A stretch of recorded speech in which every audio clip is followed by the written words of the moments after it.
Hey! Sorry na Sin, nagwa-wattpad kasi ako. Ganun ba? Okay lang. Just take your time. Tapos na ako magbasa. Jean? Ano? Pwede man ligaw? Ha?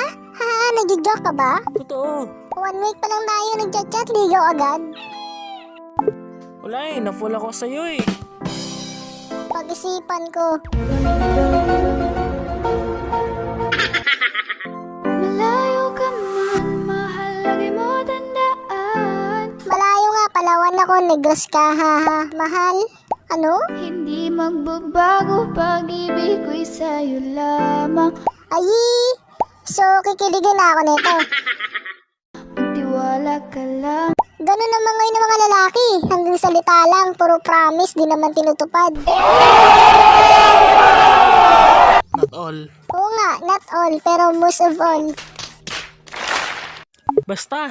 Ang tawid dagat man ang pagitan nating dalawa, di yun magkakahadlang kahit Lakas ng mga banat mo.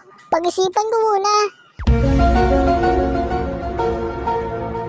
Ibigay mo na yan, huwag ka nang pa-choosy. Grabe ka din naman ako, choosy. Gusto ko ng panahon. Sigurado di ka sa'kin magsisisi. Ganon din ang sinabi ni Esko, pero at the end, ako nagsisi. Inayupak yun. Wala talaga akong masabi sa hubog ng katawan mong malamaling. Katawan ko naman na ngayon. Payat nga eh. ikaw lang ang gusto ko, nararamdaman ko sa'yo'y totoo. Ano ginagawa mo? Nagtutula ka ba? Kumakanta ka ba? Hindi. Sinasabi ko lang kung anong nararamdaman ko. Magaling kang kupal ka. Ganun ba?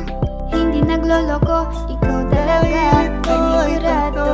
Parang tanga. Panigurado.